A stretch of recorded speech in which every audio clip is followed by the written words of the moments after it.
ये एसी की स्पीड कम कर दिया।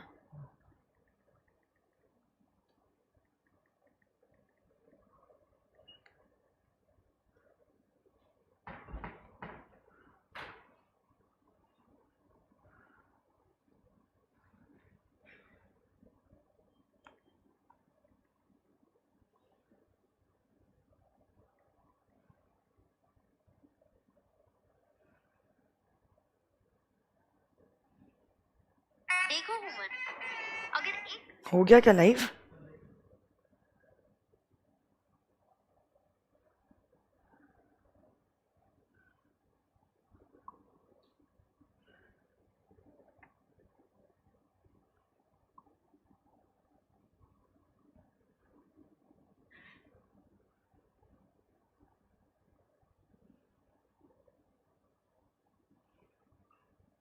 Yes. So very good evening to every one of you all. कैसे हो आप लोग सब? आई होप आप लोग सब बढ़िया हो। आवाज क्लासरूम की कम कर देना। तो आज हमारे वन शॉट रिवीजन सीरीज का सेकंड सेशन है। पहले वाले सेशन में हमने सक्सेसफुली चैप्टर नंबर 2 जो है incorporation of a company and the matters incidental thereto complete कर दिया था, and to end with every section का रिवीजन। आज हम लोग आईसीएआई का one of the favourite chapters जो है उसका करने वाले हैं revision, which is chapter number 7 management and administration. और content wise this is one of the biggest chapters in your syllabus, क्योंकि ये सेक्शन ये चैप्टर शुरू होता है सेक्शन नंबर 88 से and it goes up to section number 122। There are approximately 35 sections in this chapter. आपके पूरे कंपनीज एक्ट में 11 चैप्टर्स हैं, जिनमें अप्रोक्सीमेटली आप समझ लो 160 के आसपास सेक्शंस हो गए। 160 सेक्शंस में से 35 सेक्शंस तो ये अकेला चैप्टर ही रखता है। तो मतलब ये अकेले चैप्टर का कंटेंट वाइज अगर आप वेटेज देखते हो इस 20% ऑफ योर कंपनीज एक्ट का सिलेबस। तो हमने सोचा बिकॉज टुडे इज फ्राइडे, इसके बाद वाला हमारा जो सेशन रहेगा वो कब रहेगा? मंडे के दिन रहेगा, because it's Monday, Wednesday and Friday. तो मैंने इसीलिए सोचा कि आज हम लेंदी वाला चैप्टर कर लेते हैं, और आज के सेशन के बाद you will be aware about your strength and your weaknesses of this chapter. और आपकी वीकनेसेस को आपको विन करना है in the weekend, that is Saturday and Sunday, ताकि जब हम वापस से मंडे के दिन मिलेंगे, मंडे के दिन विथ अ न्यू चैप्टर, तो यू आर ऑलरेडी सेटिस्फाइड कि हाँ ये पिछले 2 चैप्टर्स जो हमने किए थे, chapter 2 and chapter 7, I am thoroughly done with everything of those chapter and I am exam ready for these chapters, है ना? तो जल्दी जल्दी आपके दोस्तों को बोल दो कि मैं लाइव आ चुकी हूँ। Good evening everyone. मैं हर किसी का नाम तो नहीं ले पाऊंगी, but really happy to see you all again. जल्दी जल्दी सभी दोस्तों को बोल दो कि मैं लाइव आ चुकी हूँ। वीडियो को आप तब तक लाइक कर सकते हो, शेयर कर सकते हो, और अब हम वीडियो की करने वाले हैं शुरुआत। ये चैप्टर बहुत इंपॉर्टेंट है और इंस्टीट्यूट इसके ऊपर सवाल तो जरूर पूछता ही है, weather as way of a case study based MCQ or as a descriptive question, but yes, इस चैप्टर से तो क्वेश्चन बनता ही है। तो आज का सेशन आपको देने वाला है कम से कम 5 मार्क, कभी कभार 8 से 9 नंबर के क्वेश्चंस भी इस चैप्टर से पूछे जा सकते हैं। So let's start everyone, come on guys, जल्दी जल्दी वीडियो को लाइक कर दो, आपके दोस्तों के साथ शेयर कर दो कि हम लाइव आ चुके हैं, और with a positive note let's start this class. क्या बात है, चलो। And I want every one of you all to be active in the chat. जो भी सवालों के जवाब आते हैं आप लोगों को जवाब देने हैं। अगर आपको लगता है कि कोई सवाल का जवाब देने नहीं आ रहा है, कोई जवाब आपने गलत दिया है, कोई जवाब आधा ही दे पाए हो, please mark that particular point in your notes there and there itself, ताकि आपको इसी सेशन के एंड में समझ में आ जाए ये स्ट्रेंथ और वीकनेसेस, और सैटरडे संडे आप आपकी वीकनेसेस पे काम करना चालू कर दो. आखिर आपको भी तो वन शॉट रिवीजन का कुछ फायदा होना चाहिए, हाँ या ना? यस. तो इसी एम से हम बढ़ते हैं आगे. Let's check it out guys, come on. आते हैं. और जहां तक हो सके I would request every one of you all to please watch this video live. ठीक है, भले ही ये वीडियो यूट्यूब पे रहेगा, बट मेरा रिकमेंडेशन हमेशा यही रहेगा कि आप लाइव कर लो, क्योंकि लाइव करने में जो मजा आता है वो कुछ और ही होता है ना. चलो, और आज टाइमिंग 8:30 बजे नहीं है, टाइमिंग 7 बजे का है, इसीलिए मैं कह रही हूं please inform your friends that I have gone live. Okay,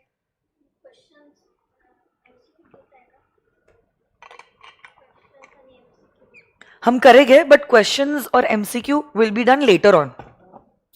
questions कब कर पाओगे आप? जब आपको कॉन्सेप्ट आता है, आपने लर्न किया और रिवाइज किया है. अगर आपने लर्न और रिवाइज ही नहीं किया और आप क्वेश्चंस करने बैठोगे तो कॉन्फिडेंस बढ़ने के बदले पूरा डाउन हो जाएगा, जीरो भी नहीं नेगेटिव चले जाएगा. तो इसलिए पहले हम लोग वन शॉट रिविजन करेंगे. एक बार कॉन्सेप्ट पक्के हो गए और याद आ रहे हैं क्वेश्चन, मतलब आंसर्स और कॉन्सेप्ट्स, अगर किसी ने पूछा तो हम जवाब दे पा रहे, then we will do case study based MCQs. Okay, चलो आ जाइए, लेट्स स्टार्ट. सो ये चैप्टर जैसे मैंने आपको कहा शुरू होता है विथ सेक्शन नंबर 88. 88 जो है वो बात करता है रजिस्टर ऑफ मेंबर्स के बारे में. क्या कहता है सेक्शन नंबर 88? तो आप लोग जानते हो सेक्शन 88 कहता है हर कंपनी को मेंटेन करना होता है अपना register of members, register of debenture holders and register of other security holders. In MGT1 register of members, MGT2 for register of debenture holders and register of other security holders. अगर आपकी company में 50 से कम लोग हैं तो आपको index बनाने की जरूरत नहीं है. अगर आपके शेयर्स डीमटेरियलाइज्ड फॉर्मेट में है तो अब जो डिटेल NSDL या CDSL के पास है relating to the beneficial owners, उसी को माना जाएगा as the register of members for the company. अगर आपकी कंपनी चाहे it can maintain a foreign register, और ये फॉरेन रजिस्टर मेंटेन करने के लिए आर्टिकल्स ऑफ एसोसिएशन में होना चाहिए पावर. जब से आपने फॉरेन रजिस्टर मेंटेन करना चालू किया है वहां से 30 दिनों के अंदर आपको आरओसी को बताना होगा इन फॉर्म नंबर MGT3. अगर ये फॉरेन रजिस्टर मेंटेन करना डिसकंटिन्यू कर दिया, अगर ये फॉरेन रजिस्टर की जगह चेंज हो गई, तब भी आपको वापस से MGT3 जो है वो आरओसी को करना होगा submit. Foreign register is also deemed to be a part of the company's principal register. और जो भी एंट्रीज आपने फॉरेन रजिस्टर में की है, इंडिया में जो आपका प्रिंसिपल रजिस्टर है उसमें आपको ट्रांसमिट करनी पड़ेगी within a period of 15 days. Shivram, मैं प्रेस्टीज पॉइंट पे क्लास ले रही हूं, तो फेस टू फेस अगर आप आना चाहते हो आप आ सकते हो, 3rd फ्लोर. ओके, ये रजिस्टर को रखते कहां हो? Where is the place of keeping these registers? So these registers are to be kept at the company's registered office. But अगर आप चाहो registered office पे ना, but कोई दूसरी जगह पे भी, which is in the same city, town or village of your registered office, आप उसको वहां पे भी रख सकते हो. बट उसके लिए आपको क्या करना पड़ेगा? आपको स्पेशल रेजोल्यूशन करना होगा पास. इनफैक्ट एक तीसरा पॉइंट है जो कहता है आप इन रजिस्टर्स को मेंटेन कर सकते हो at any place in India, but this any place in India should be a place where in there are more than 1/10 of the number of members. और यहां पे भी आपको स्पेशल रेजोल्यूशन पास करना पड़ेगा. तो से फॉर एग्जाम्पल मेरी कंपनी का रजिस्टर्ड ऑफिस जो है वो पुणे में है, बट कंपनी के 20% मेंबर्स जो है ना वो दिल्ली में रहते हैं. क्या अगर इन लोगों ने रिक्वेस्ट किया क्या मैं दिल्ली में अपने रजिस्टर्ड मतलब अपने रजिस्टर्स मेंटेन कर सकती हूँ? The answer to this question is yes, क्योंकि दिल्ली में 1/10 से ज्यादा नंबर ऑफ मेंबर्स रिसाइड करता है, और अगर मीटिंग में एसआर पास हो गया तो यहां पे अपने रजिस्टर्ड ऑफिस पे रजिस्टर्स को ना मेंटेन करते हुए मैं सारे रजिस्टर्स को मेंटेन कर सकती हूं even at Delhi. Register of member में आप क्या क्या लिखते हो? रजिस्टर ऑफ मेंबर में आप लिखते हो मेंबर का नाम, एड्रेस, ईमेल आईडी, पैन। आप लिखते हो कब वो मेंबर बना, कब मेंबर होना सीज हुआ। अगर आपने कोई नॉमिनी को अपॉइंट किया है तो नॉमिनी से रिलेटेड डिटेल्स। अगर कोई माइनर है तो ऐसे केस में आप गार्डियन के डिटेल्स भी लिखते हो। Can you hold shares in joint names? Yes. तो अगर आपने जॉइंट नेम में शेयर्स को होल्ड किया है, आपको सारे जॉइंट होल्डर्स के डिटेल लिखने पड़ेंगे, सिर्फ फर्स्ट जॉइंट होल्डर के नहीं। जो भी जॉइंट होल्डर्स है, मैक्सिमम 3 हो सकते हैं, सारे लोगों के आपके डिटेल्स आपको लिखने होंगे in the register of members. So this is about section number 88। इसके बाद वाला जो सेक्शन है दैट इज सेक्शन नंबर 89। क्या कहता है सेक्शन नंबर 89? सुनो मेरी बात। सेक्शन 89 कहता है declaration, declaration in case of beneficial interest. तो अगर आपको याद होगा, क्लास में मैंने विराट कोहली और अनुष्का शर्मा का एग्जाम्पल दिया था। से फॉर एग्जाम्पल विराट कोहली और अनुष्का शर्मा ने मुझे अपॉइंट किया है to take care of all their investments. अब उन्होंने मुझे रिस्पॉन्सिबिलिटी दी है, तो ऑब्वियस सी बात है रिस्पॉन्सिबिलिटी के साथ साथ उनको मुझे ऑथोरिटी भी देनी पड़ेगी। और उन्होंने कहा, हे अंकिता, तुम ये सारे शेयर्स जो है अपने नाम पे रजिस्टर करवा लो, बट इनके बेनिफिशियल इंटरेस्ट जिनके पास रहेगा वो हम ही रहेंगे। अब ऐसा अगर कुछ अंडरस्टैंडिंग है ऐसे दो लोगों के बीच में, तब अट्रैक्ट होता है सेक्शन नंबर 89। मैं क्या करूंगी? I will go to the company and I will get the shares registered in my name. So basically, I am a member registered with the company. I am the registered holder of shares. और मुझे MGT4 जो है वो company को करना होगा submit with in a period of 30 days. At the same time, Virat और अनुष्का बोलेंगे कि हे कंपनी देखो, आपके रजिस्टर ऑफ मेंबर्स में आपने अंकिता मैम का नाम जरूर लिखा है, बट उनके बेनिफिशियल होल्डर्स मैं और विराट है, ऐसा अनुष्का और विराट कह रहे हैं। और वो लोग ये चीज लिखेंगे इन फॉर्म नंबर MGT5 और कंपनी को सबमिट करेंगे with in a period of 30 days। जैसे ये फॉर्म कंपनी के पास आ जाते हैं, कंपनी ROC के पास MGT6 सबमिट करती है। ओके और अगर ऐसे कुछ डिक्लेरेशंस हमने कंपनी को नहीं दिए तो मेरे मजे हो जाएंगे, क्योंकि इन शेयर्स की रजिस्टर्ड होल्डर मैं हूं, तो चाहकर भी फिर विराट और अनुष्का कोई एक्शन मेरे अगेंस्ट नहीं ले पाएंगे। तो अगर विराट और अनुष्का चाहते हैं कि ऐसा कुछ गलत उनके साथ ना हो, they should submit MGT5 and they should insist me to submit MGT4 with the company, ताकि कुछ कांड भी हो जाए तो उनके पास ये प्रूफ रहेगा। इसमें सिर्फ एक छोटा सा पॉइंट है, कल जाके से फॉर एग्जाम्पल आपका नाम क्या है? आस्था। मैंने आस्था को से रिलायंस के 1000 शेयर्स गिफ्ट किए। 1000 शेयर्स मतलब ऑलमोस्ट 10 लाख के भी ऊपर वैल्यू हो गई। आपका बर्थडे था इसलिए मैंने आपको ये शेयर्स गिफ्ट किए।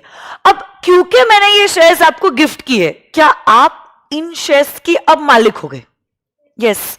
अब मेरा इन शेयर्स पे कोई भी अधिकार नहीं होगा, आप एक्सक्लूसिव ओनर हो गए इन शेयर्स के। तो तब 89 अट्रैक्ट नहीं होता है। 89 कब अट्रैक्ट होगा? कि रजिस्टर्ड होल्डर कोई एक और बेनिफिशियल ओनर कोई और।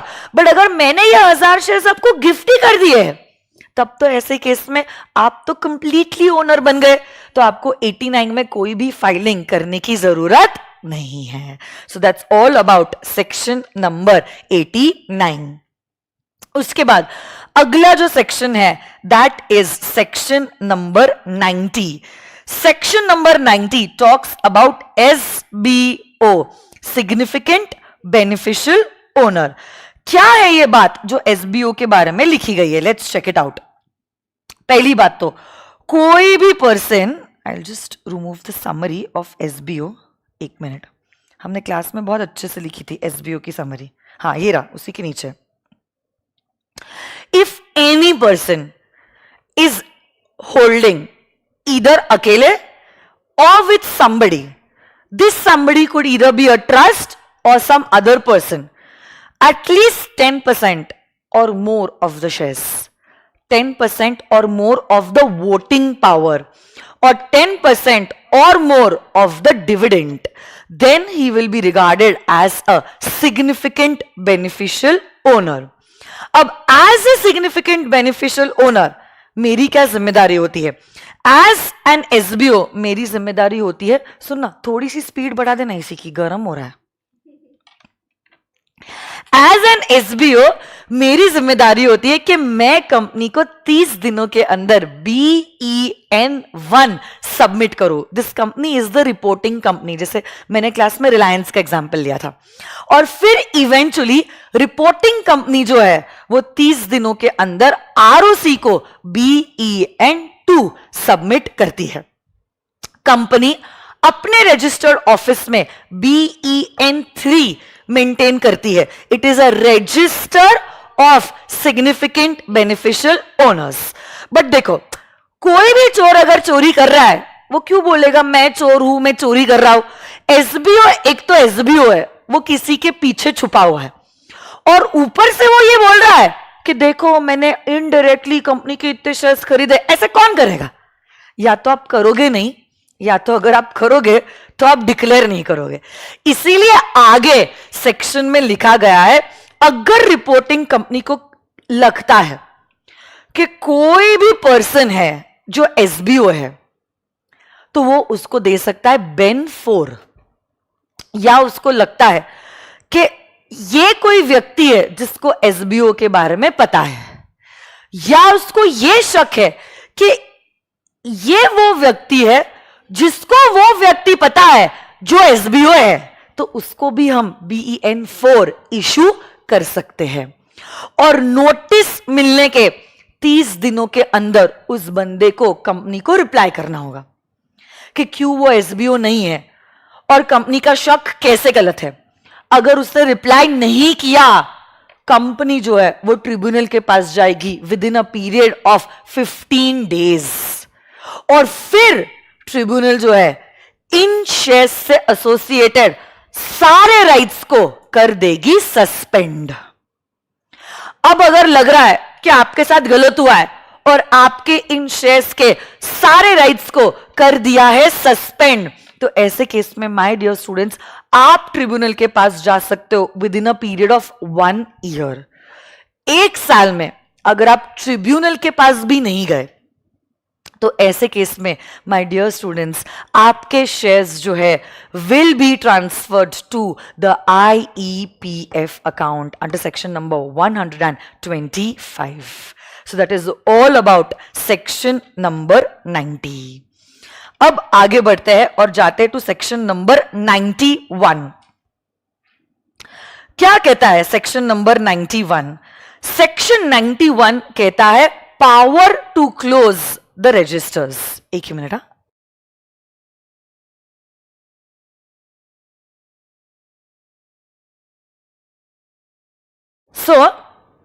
ये सारे रजिस्टर्स जो आपने देखे 88 में, register of members, register of debenture holders, register of other security holders, आप अगर चाहो इन रजिस्टर्स को कर सकते हो क्लोज, बट एक टाइम पे आप इन रजिस्टर्स को क्लोज कर सकते हो only for a period of 30 days.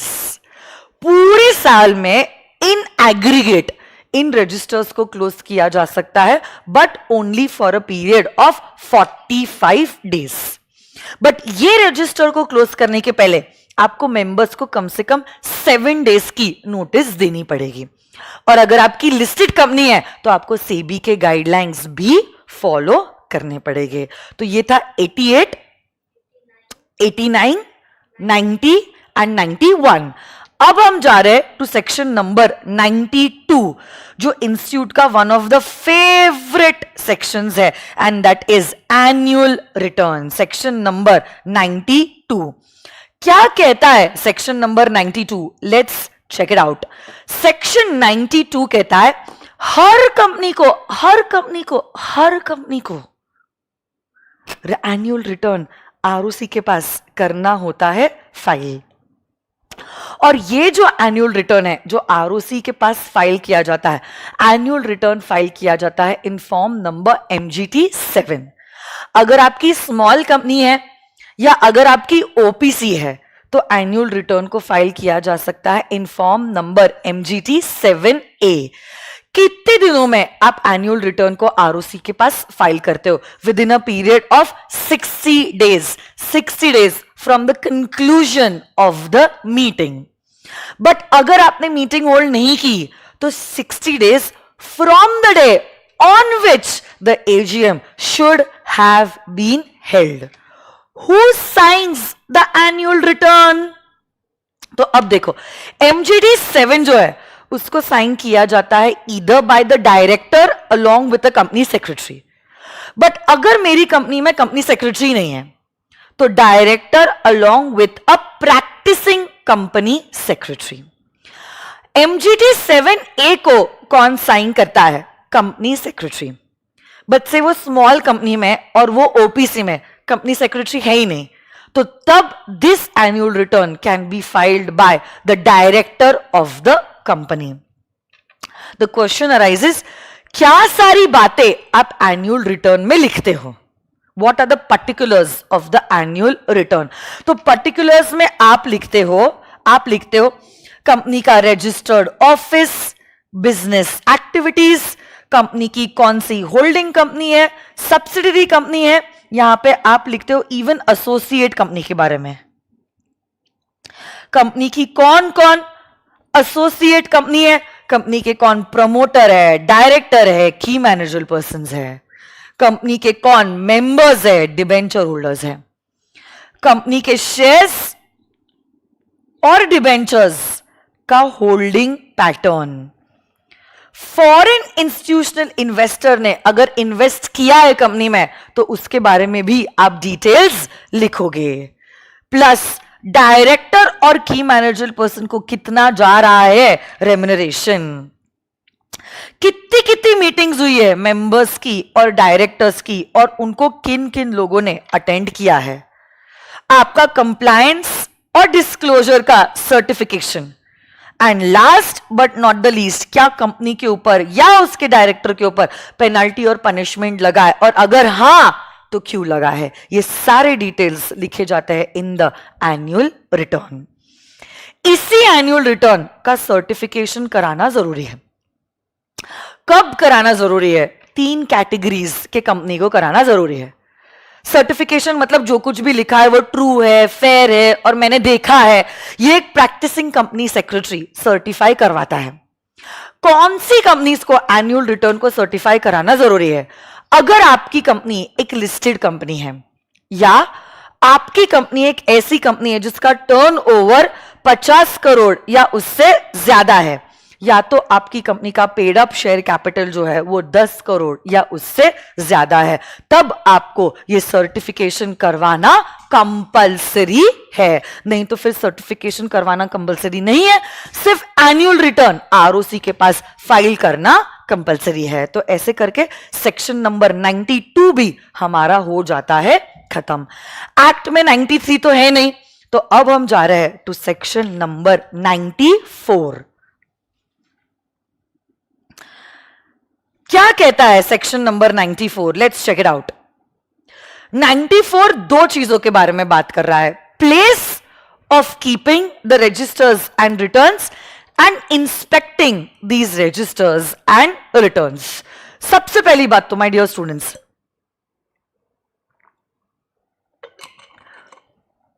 ये प्लेस के बारे में 88 में भी लिखा था एंड प्लस 94 में भी लिखा हुआ है, बट 94 में एक छोटा सा चेंज है। 94 में 2 ही ऑप्शंस दिए, सबसे पहला ऑप्शन सेक्शन 94 का कहता है आपको आपके रजिस्टर्स और रिटर्न्स रखने होंगे कंपनी के रजिस्टर्ड ऑफिस पे.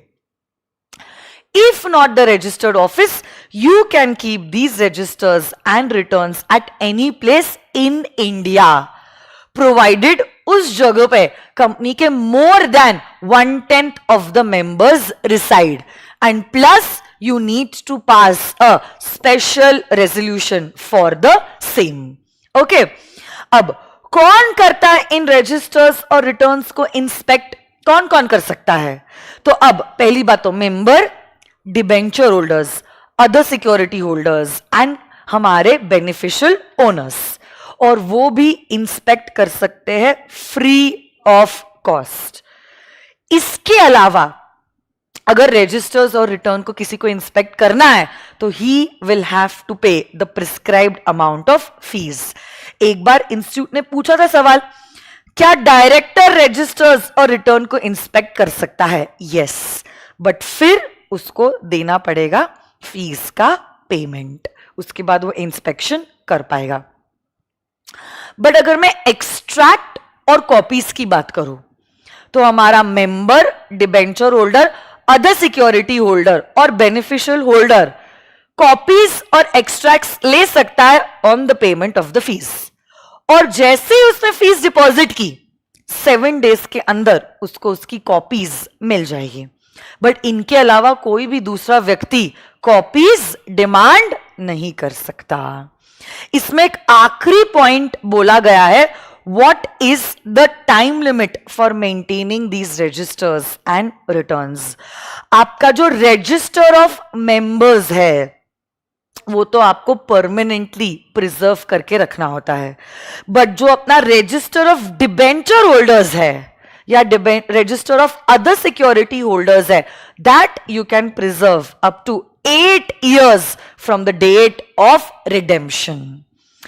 एनुअल रिटर्न जो है वो भी आपको संभाल के रखना पड़ेगा for 8 years from the date of filing it with the ROC. और रजिस्टर से रिलेटेड लास्ट सेक्शन है सेक्शन नंबर 95. 95 कहता है ये रजिस्टर्स और ये रिटर्न्स जो है are a prima facie evidence, वो कंक्लूसिव एविडेंस नहीं है. तो देखो हमारा सक्सेसफुली क्या क्या कंप्लीट हो चुका है. हमारा सक्सेसफुली रिवीजन 88, 89, 90, 91, 92, 93 तो है ही नहीं, 94 और 95, ये सारी बातें हमारी रिवाइज करके हो गई है in this half an hour. All this was relating to registers and returns. अब हम अगला स्लॉट करेंगे 96 से 100 का, जो AGM से लेकर EGM से रिलेटेड बातें करता है. ओके, सो 96, 97, 98, 99. सबसे पहले सेक्शन नंबर 96 की ओर हम जाते हैं. Annual general meeting.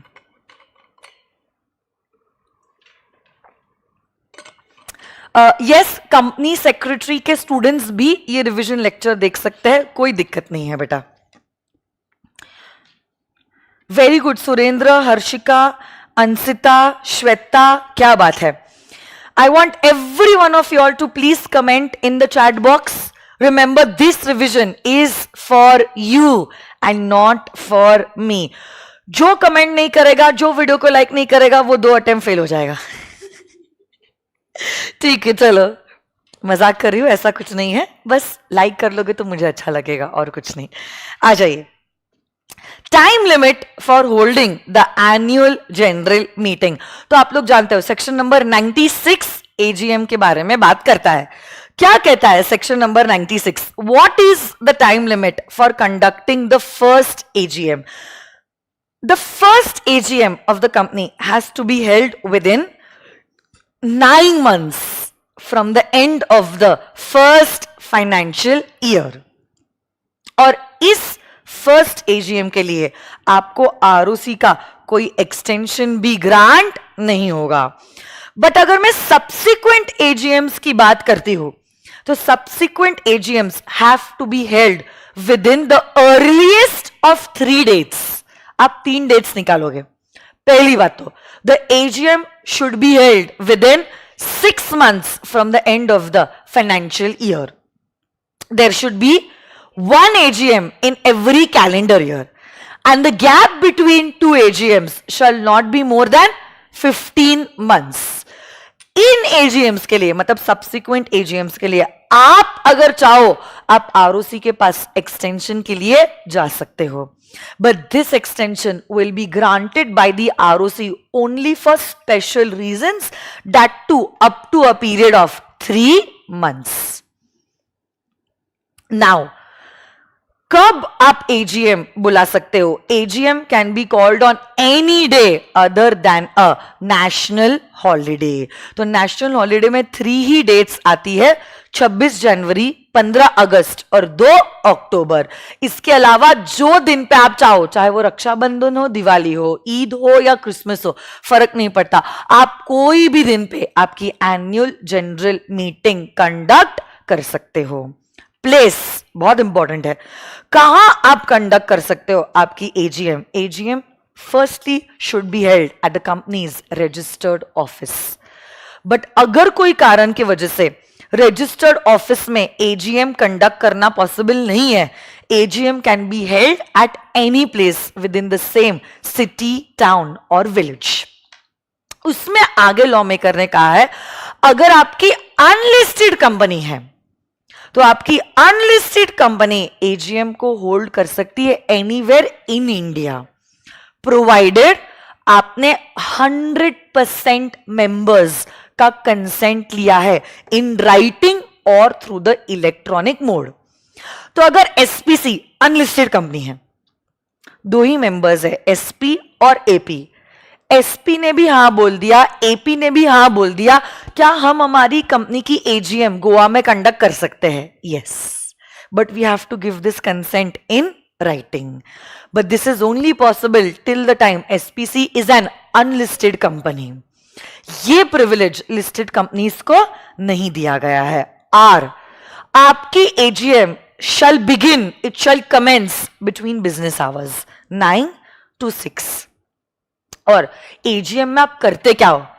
अड्डा तो करते ही करते हो. अड्डा, appointment of auditors, appointment of directors, declaration of dividend and to consider and adopt the financial statements.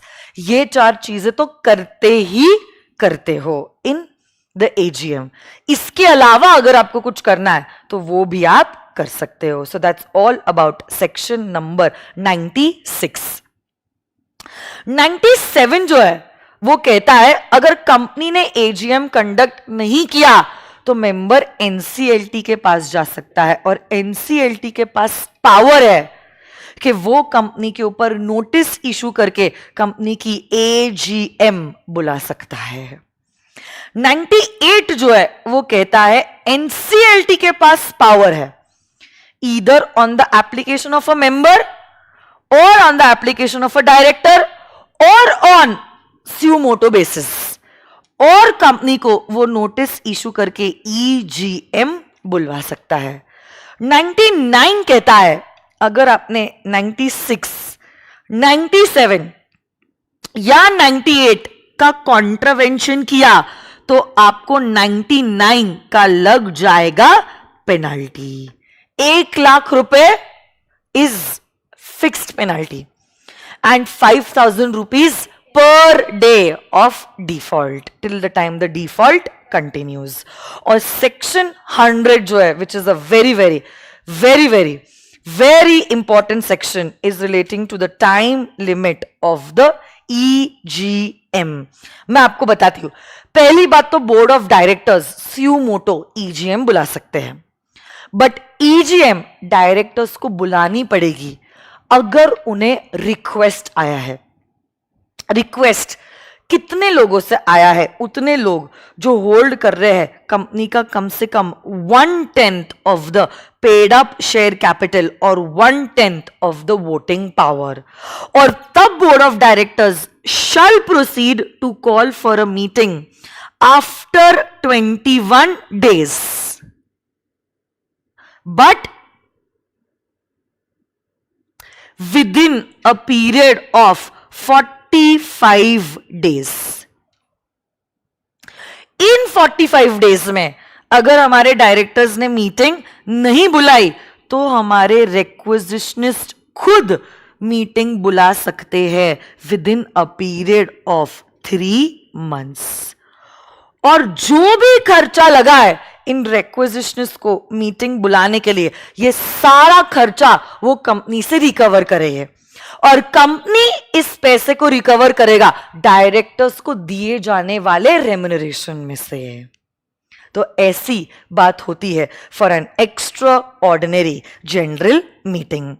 But जब ईजीएम होती है ना, उसकी कुछ बातें हैं।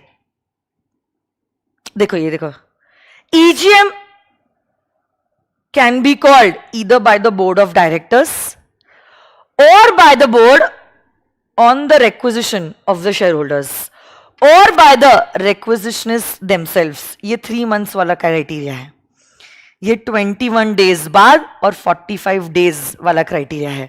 या तो ट्रिब्यूनल भी ईजीएम बुला सकता है and that is given under section number 98। तो जैसे मैंने कहा ना, 98 में एनसीएलटी के पास ईजीएम बुलाने का पावर है, either on the request of a director or on the request of a member or suo motu or on the request of any other interested person.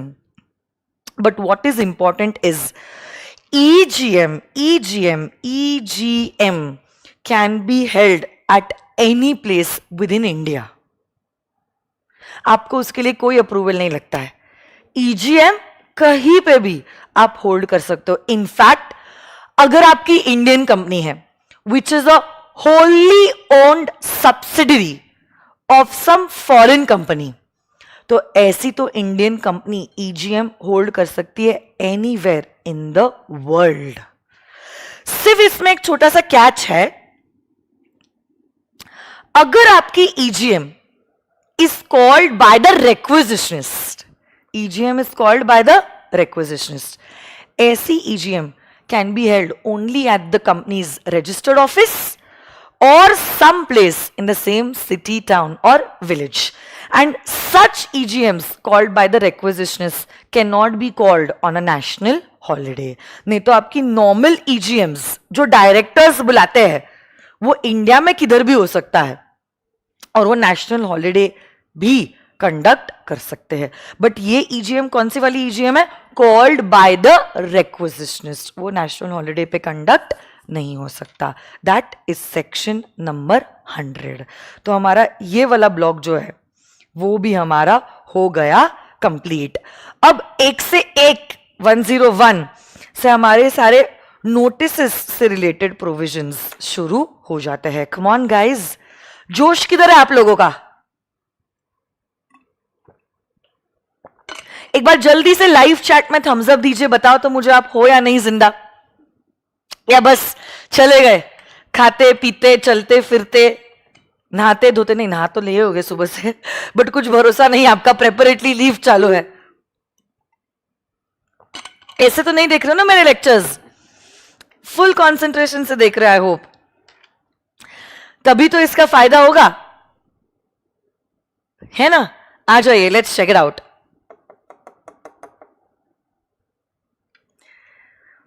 Okay, great, wonderful. मैं dinner कब करती हूँ बेटा? अब ये lecture के बाद I will do dinner.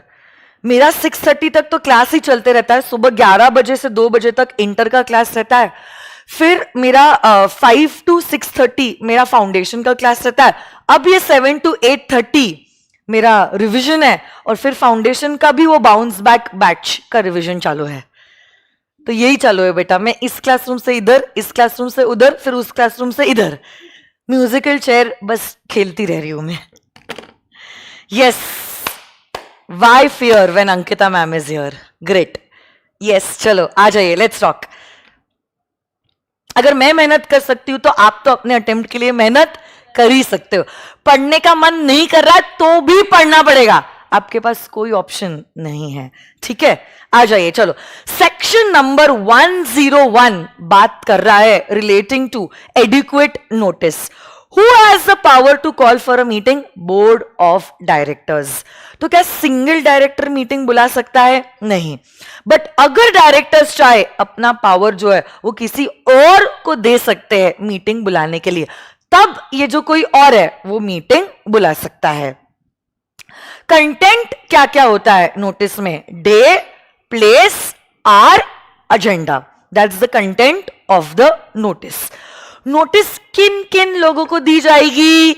Each and every member की अगर डेथ हो गई तो लीगल रिप्रेजेंटेटिव, इंसॉल्वेंट हो गया तो ऑफिशियल अजाइनी, साथ ही साथ ऑडिटर, साथ ही साथ डायरेक्टर, इन सारे लोगों को दी जाती है नोटिस। लेंथ क्या होगी नोटिस की? 21 क्लियर डेज। बट ये 21 क्लियर डेज में आप एक्सक्लूड करोगे the day of dispatch, the day of the meeting, and 48 hours for transmission in case the meeting की notice is posted. But अब अगर इसी length of notice में हो गया shortfall तो तब क्या होगा? This shortfall can be forgiven, it can be condoned if it is an AGM by 95% of the members who are entitled to vote. But अगर अदर देन एजीएम है, जैसे कि ईजीएम है, तो आपने उसको दो कैटेगरीज में बाइफर्केट किया है, having share capital and a company not having share capital. If the company is having share capital तो एक तो मेजॉरिटी इन नंबर भी चाहिए, plus these people shall be holding at least 95% of the total share capital.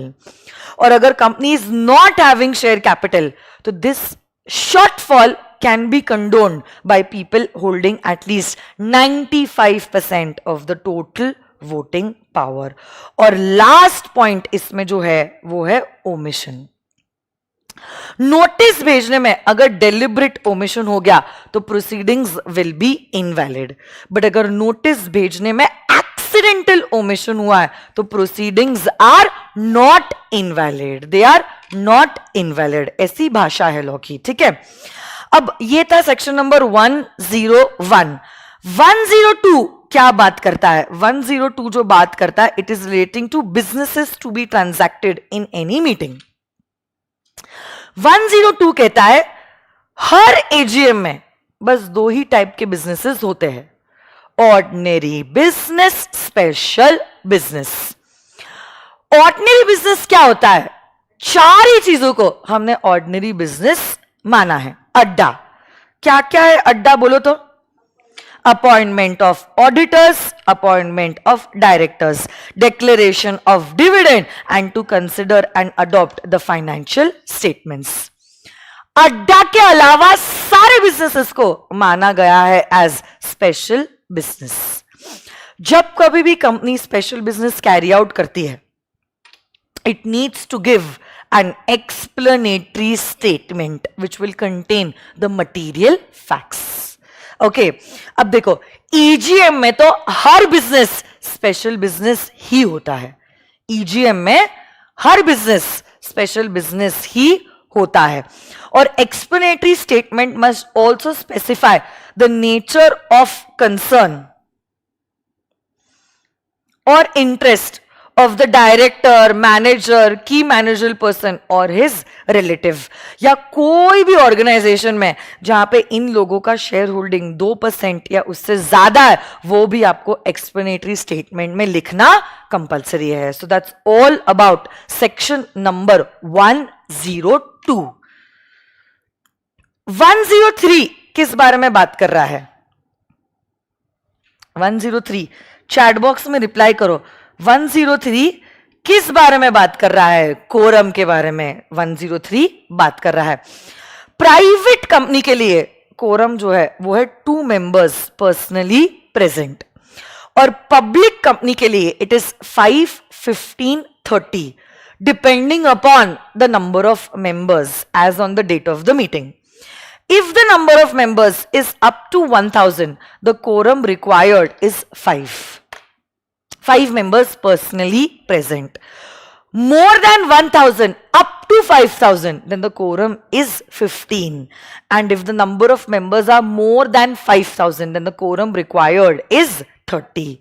First half an hour में अगर quorum present नहीं हुआ and meeting is called by the directors, then the meeting will be adjourned to a day decided by the directors. Directors कुछ भी नहीं decide करते तो same day, same place, same time next week. But if it is a meeting called by the members, मतलब requisitionist, and the quorum is not present, the meeting shall stand cancelled. अब देखो, आपकी meeting adjourn हुई for want of quorum, और adjourn meeting में भी quorum नहीं आया, तो तब लॉ मेकर कहते the members personally present will be considered as quorum. Proxy और प्रेफरेंस शेयर होल्डर्स को हमने कोरम में काउंट नहीं करना है because they are not members personally present. Preference share holders तो वोट ही नहीं करते, तो इसलिए हम उनको कोरम के लिए काउंट नहीं करते हैं. बट सेक्शन 112 एंड सेक्शन 113 बात करता है representative of central government, state government, representative of body corporate and other companies. क्योंकि ये लोग भी कंपनी के शेयर्स में इन्वेस्ट कर सकते हैं, इनको भी नोटिस की चिट्ठी जाएगी. बट अब सरकार कैसे चल के आएगी, कोई बॉडी कॉर्पोरेट कैसे चल के आएगा? ये लोग अपने बिहाफ पे अपॉइंट करते हैं representatives, and representative is considered as a member personally present. And because a representative is considered as a member personally present, my dear students, he is counted for quorum purpose. ऐसे करके हमारा 103 हो गया complete. अगला जो section है वो है सेक्शन नंबर 104 जो बात करता है चेयरमैन के बारे में. So chairman is the person who presides over the meeting and sees to it whether the business is being properly conducted or not in the meeting. Usually chairman को appoint किया जाता है by the articles of association. But अगर article silent है, members amongst themselves will appoint somebody by show of hands to be the chairman. अगर पोल demand किया है, वापस से पोल होगा, और पोल से इवेंचुअली जो चेयरमैन डिसाइड हुआ है वही पर्सन पूरी मीटिंग को कंडक्ट और कंक्लूड करेगा. तो प्रॉक्सी को चेयरमैन की तरह आप अपॉइंट नहीं कर सकते. कल जाके ओआर पास करना है तो chairman can exercise his casting vote if the votes in favour are equal to the votes against the resolution. So that is all about section number 104 chairman. आगे बढ़ते हैं to section number 105. 105 किस बारे में बात कर रहा है बोलो तो? proxies.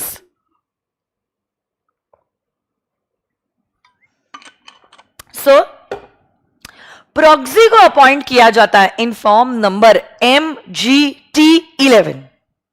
कौन सा फॉर्म नंबर? MGT11. और ये प्रॉक्सी जो है, ये प्रॉक्सी फॉर्म कंपनी के पास डिपॉजिट होना चाहिए at least 48 hours before the commencement of the meeting. आपके आर्टिकल्स में अगर 48 आवर्स से ज्यादा का टाइम स्पेसिफाई किया गया है, it shall be considered as 48 hours only. मैंने प्रॉक्सी अपॉइंट किया बट मैं खुद गई, मतलब मेंबर भी गया, प्रॉक्सी भी गया. जैसे मेंबर जाता है it will act as automatic revocation of the appointment of the proxy. Proxy 1, proxy 2, पहला प्रॉक्सी लेटर प्रॉक्सी, दोनों भी गए, दोनों ने भी वोट किया. Appointment of later proxy will act as revocation of the prior appointed proxy. But just make it sure your proxy form is deposited with the company within 48 hours before the commencement of the meeting. Member अगर चाहे, member अगर चाहे, proxy की बात नहीं कर रही हूं, कौन? मेंबर अगर चाहे proxy deposited with the company को कर सकता है इंस्पेक्ट, बट ये इंस्पेक्शन के लिए उसको देना पड़ेगा 3 days प्रायर नोटिस, और इंस्पेक्शन शुरू हो सकता है 24 hours before the commencement of the meeting till the conclusion of the meeting.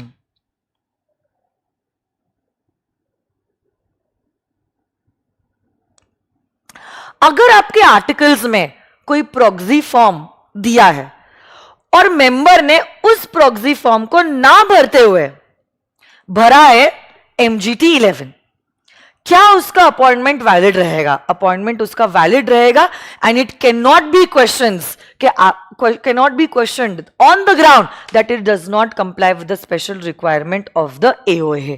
तो आपने MGT 11 भरा, अपने आप में वो sufficient चीज है. So that's all about section number 105. अब देखो 106, 7, 8, 9, 10 all talk about voting. 106 से लेकर 110 तक सब कुछ जो है वोटिंग के बारे में बात कर रहा है. पहली बात तो 106 बात करता है restriction on voting rights. 2 he ground पे मेंबर को वोट करने से किया जा सकता है restrict.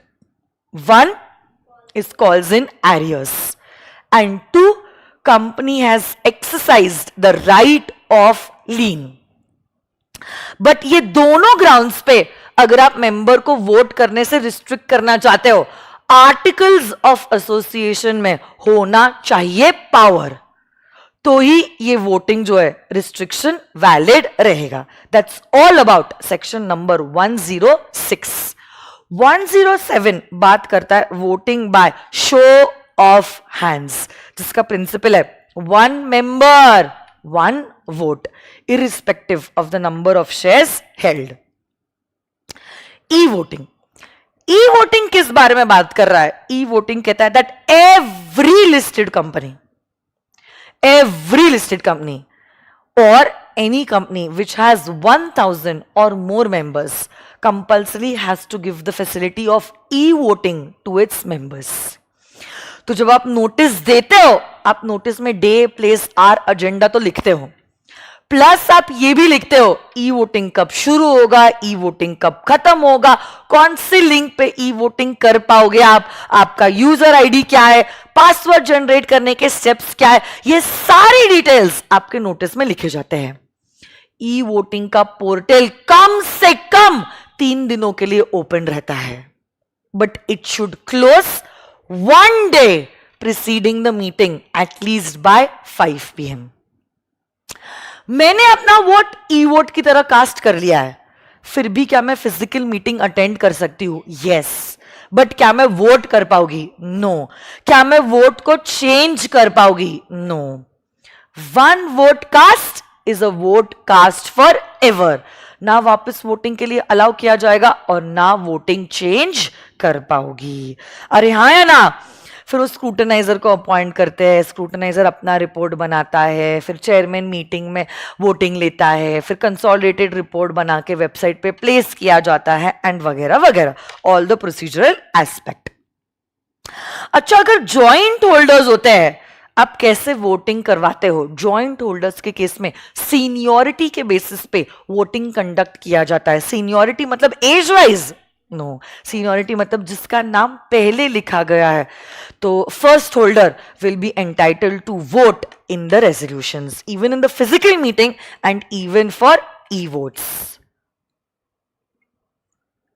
So that's about section number 108, e voting. Section 109 बात करता है voting by way of a poll. Poll के केस में प्रिंसिपल है 1 share 1 vote. तो जितने आपके पास शेयर्स है उतने आप वोट कर पाओगे in case of voting by way of a poll. और पोस्टल बैलेट 110, क्या होता है पोस्टल बैलेट में? ये 10 बातें हैं, 10 बातें। यहां पे आपको कंपल्सरी वोटिंग कैरी आउट करना पड़ेगा bye way of a postal ballot. यहां पे फिजिकल मीटिंग नहीं होती है, बट आपको चिट्ठी भेजी जाती है और बोला जाता है जो भी आपका है, हां या ना, आप रिप्लाई कर देना with in a period of 30 days. और यहां पे भी स्क्रूटनाइजर और वो सब प्रोसीजरल एस्पेक्ट होता है, और विटनेसेस के सामने वोट्स अनब्लॉक किए जाते हैं क्योंकि कोई हेरा फेरी नहीं होनी चाहिए।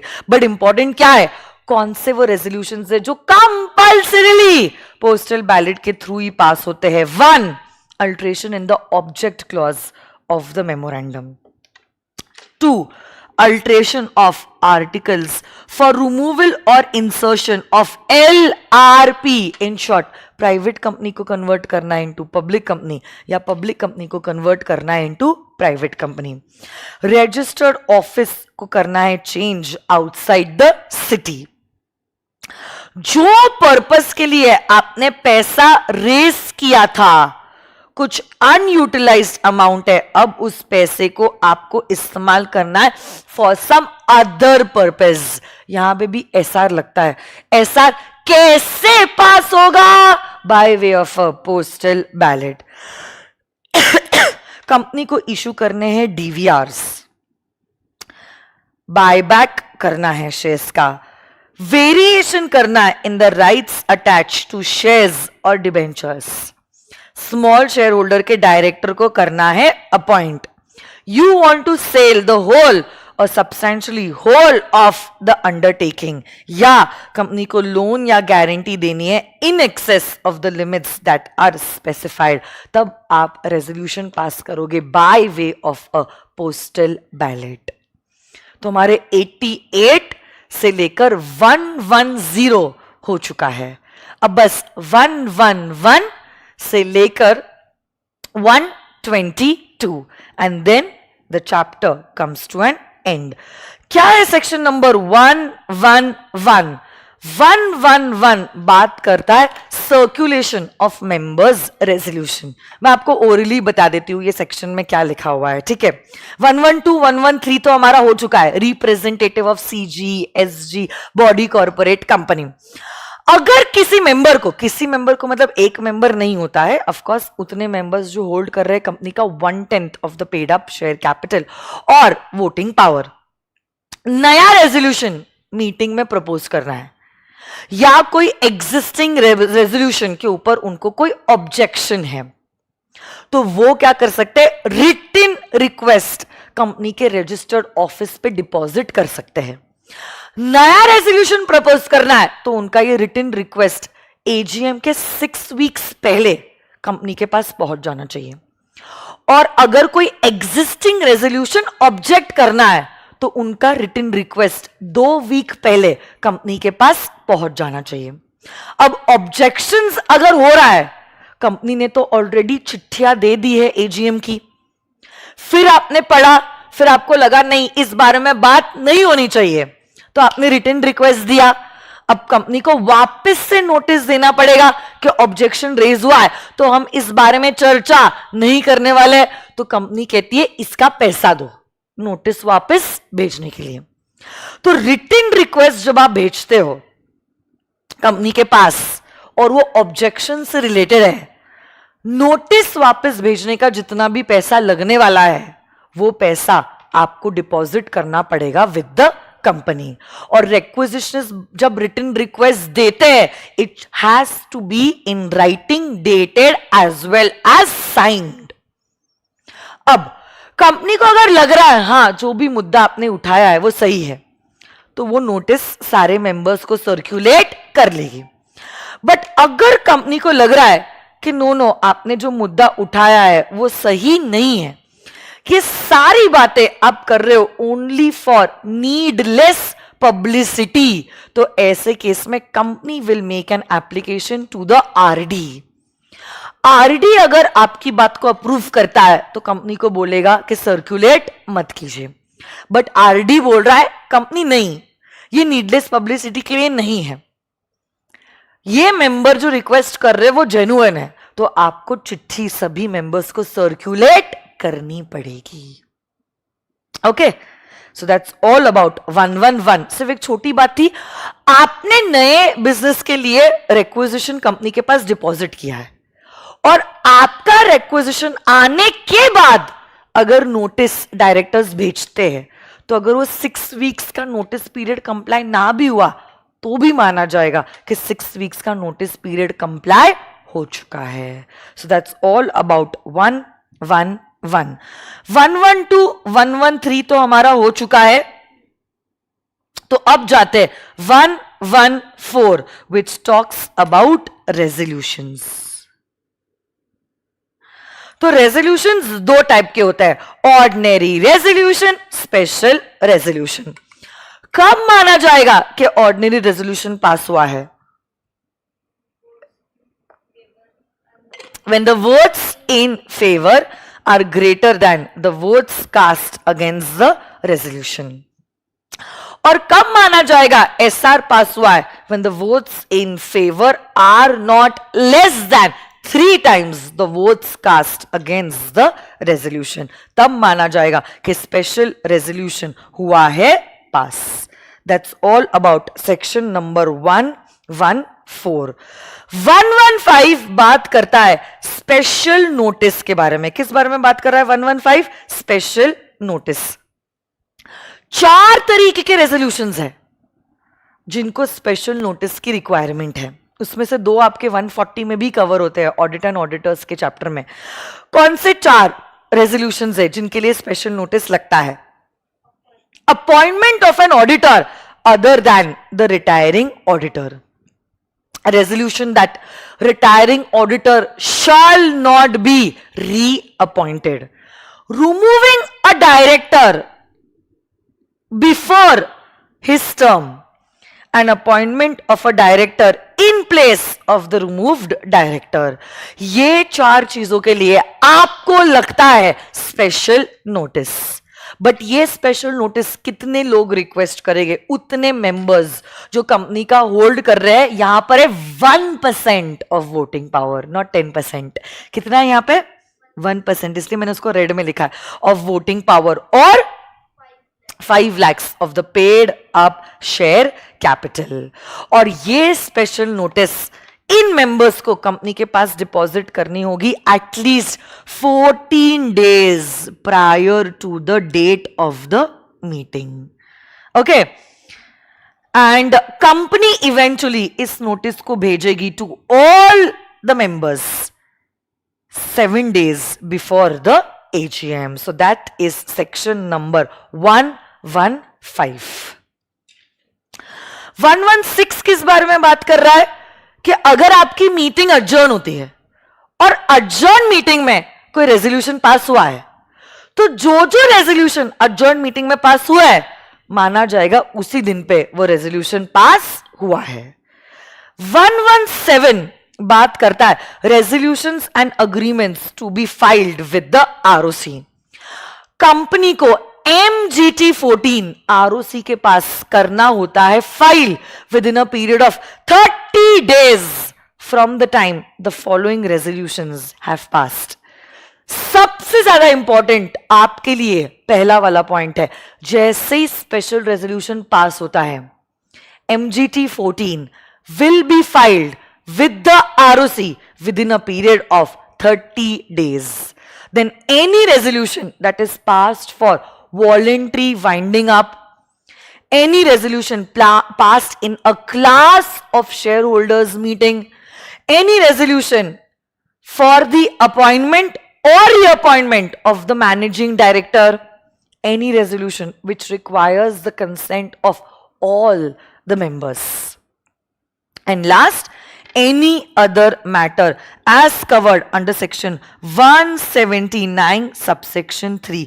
यहां पे जब भी आप रेजोल्यूशन पास करोगे, यहां पे जब भी आप रेजोल्यूशन पास करोगे आपको MGT 14 सबमिट करना होगा आरओसी के पास within a period of 30 days.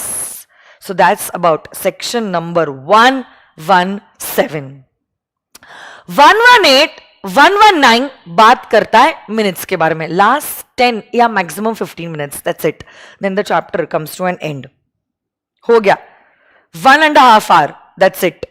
Is required for this particular chapter. Minutes. One short revision series. जैसे जैसे हम मिलेंगे एक एक दिन में एक एक चैप्टर हम कंप्लीट करते चलेंगे. ओके, अब देखो मिनट्स. सो मिनट्स जो होती है, these minutes have to be signed by the chairman within a period of 30 days from the conclusion of the meeting. But अगर चेयरमैन की डेथ हो गई या वो इनकैपेसिटेटेड हो गया, देन बोर्ड ऑफ डायरेक्टर्स किसी डायरेक्टर को ऑथोरिटी देंगे and then that director will be authorised to sign the minutes. Now it's the absolute discretion of the chairman to record और not record something in the minutes book. If he feels that a particular matter is irrelevant, मतलब immaterial, or defamatory to a particular person, or detrimental to the interest of the company, he may avoid writing that point in the minutes book. But just make it sure, Chairman, that the minutes should be a correct and fair summary of the proceedings that happened in the meeting. Board of director की जो meeting होती है ना, उसका minutes उसी board meeting का chairman sign करता है, या तो सक्सीडिंग बोर्ड मीटिंग का चेयरमैन भी साइन कर सकता है. दैट्स 118. 119 कहता है इंस्पेक्शन ऑफ मिनट्स बुक. आपके ये जो मिनट्स बुक होते हैं, पहली बात तो वो परमानेंटली प्रिजर्व किए जाते हैं, रखा जाता है इसको भी कंपनी के रजिस्टर्ड ऑफिस में ही. और ये मिनट्स जो है, it can be inspected by any member free of cost. But अगर मेंबर मिनट्स की कॉपी डिमांड कर रहा है, उसको फीस देनी पड़ेगी, not exceeding 10 rupees per page, जितना आर्टिकल्स में लिखा है उसके हिसाब से. और जैसे ही वो पैसे देता है, 7 days के अंदर उसको मिनट्स की कॉपीज मिल जाएगी. That's all about 119. 120 कहता है आप अगर चाहो आपके डॉक्यूमेंट्स, रजिस्टर्स, रिटर्न्स मेंटेन कर सकते हो इन द इलेक्ट्रॉनिक फॉर्मेट. अगर उनको इलेक्ट्रॉनिक फॉर्मेट में मेंटेन किया गया है, उनका इंस्पेक्शन भी इलेक्ट्रॉनिक फॉर्मेट में किया जाएगा. और आप किसी पर्सन को ऑथराइज करना ताकि ये डॉक्यूमेंट्स कभी टैंपर ना किए जाए, उनका ट्रेल भी होना जरूरी है, तो लॉग मेंटेन रहेगा. यही सारी चीजें 120 में लिखी गई है. 121 बात करता है report on the annual general meeting. 121 last 2 sections हो गया.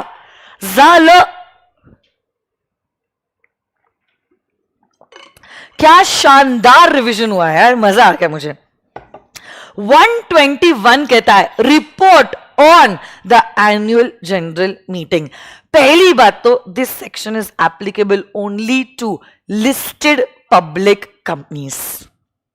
हर लिस्टेड पब्लिक कंपनी को 30 दिनों के अंदर, 30 दिन from the conclusion of the AGM, MGT 15 ROC के पास करना पड़ता है फाइल. इसी रिपोर्ट को कौन साइन करता है? The chairman of that AGM. But in case of incapacity of the chairman, 2 directors along with the company secretary, जिसमें one of the director has to be the managing director, shall sign the minutes. Shall sign the report on the AGM. और इसमें लिखते क्या हो? Meeting कब हुई, कहां हुई, कितने बजे हुई, किसको चेयरमैन की तरह अपॉइंट किया गया, कितने लोग पर्सनली प्रेजेंट थे, कितने प्रॉक्सीज आए, क्या कोरम आया, अगर नहीं तो क्या मीटिंग adjourn हुई, अगर adjourn हुई कब के दिन के लिए adjourn हुई, क्या सारे बिजनेसेस ट्रांजैक्ट किए गए, कोई दूसरा रेलेवेंट पॉइंट है तो वो भी आप इस रिपोर्ट पे लिखते हो। और अगर आपने ये फाइलिंग नहीं किया तो आपको 1 lakh straight fine plus 500 rupees per day of default, maximum 5 lakh रुपए तक का पेनल्टी लग सकता है। And last but not the least, what will happen in case of a 1 person company. अब आप जानते हो 1 पर्सन कंपनी में तो मिनिमम 1 मेंबर, मैक्सिमम भी 1 ही मेंबर होता है, और एक बंदा अपने साथ मीटिंग कैसे कंडक्ट करेगा। तो ऐसे केस में लॉ मेकर कहते हैं जो मेंबर है अपना डिसीजन वो कंपनी को कम्युनिकेट करेगा, अपना डिसीजन वो मिनट्स बुक में एंटर करेगा, यही मिनट्स बुक डेटेड होगी, साइंड होगी, और जो दिन ये डेटेड और साइंड है माना जाएगा कि इस 1 पर्सन कंपनी की एनुअल जनरल मीटिंग हो गई है। बोर्ड मीटिंग में भी यही होगा अगर एक ही डायरेक्टर है तो, बट अगर 2, 3, 4, 5, क्योंकि ओपीसी में 15 तक डायरेक्टर्स हो सकते हैं तो 2 लोग बोर्ड मीटिंग कर सकते हैं, बट अगर एक ही डायरेक्टर है तो ये सेम प्रोसेस वो फॉलो करेगा और माना जाएगा बोर्ड मीटिंग हो चुकी है ऑफ दैट 1 पर्सन कंपनी। तो ऐसे करके हमारा 20% ऑफ कंपनीज एक्ट कंप्लीट हो गया। प्लस ये तो हमारा दूसरा लेक्चर था, पहले लेक्चर में हमने already incorporation of a company and matters incidental thereto cover कर लिया है। तो हमारा अप्रोक्सीमेटली कंपनीज एक्ट का 30% सिलेबस कंप्लीट हो चुका है। क्या बात है, हो एक बार जोरदार तालियां अपने लिए, क्या बात है, और मेरे लिए भी। थैंक यू सो मच, आप लोग बहुत अच्छे से आंसर्स दे रहे थे, मेरे को बहुत मजा आया आप लोगों का रिवीजन प्रोसेस करके। आपको भी अगर अच्छा लगा है please do like the video, do share it with your friends और with somebody you feel might need it. और ये वीडियो रहेगा यूट्यूब पे, आपको जब लगे आप इस वीडियो को देख सकते हो। जितनी बार आप इस वीडियो को देखोगे उतना कॉन्फिडेंस आपको इस टॉपिक पे आएगा। May be next time with 1.5x, उसके बाद मे बी बाय 2x, और फिर तो माहौल हो जाएगा, मजा आ जाएगा, फिर आपको अपने आप आवाज कान में गूंजेगी अबाउट द सेक्शंस। तो ये रिवीजन प्रोसेस इसीलिए अभी कंडक्ट किया है ताकि बाद में आप उसको सुन सको ऑन रिपीट मोड। दिसंबर में भी हो सकता था बट नवंबर में चालू करने के पीछे इंटेंशन वही था कि जितनी बार आप रिवाइज करोगे उतना ज्यादा आपका कॉन्फिडेंस इस पे बनेगा। So that's all for today. अगली दिन जो हम मिलने वाले हैं that's gonna be on Monday. So Monday के दिन हम मिलेंगे। आज के लिए तो बस इतना ही। आई होप आप लोगों को इससे फायदा हुआ है और मुझे तो बहुत मजा आया है। आई होप उतना ही मजा आपको भी आया होगा। Thank you so much. Stay inspired, stay blessed and all the best. God bless you all. जरूर कमेंट में लिखना कैसा लगा आपको ये। Thank you, bye bye.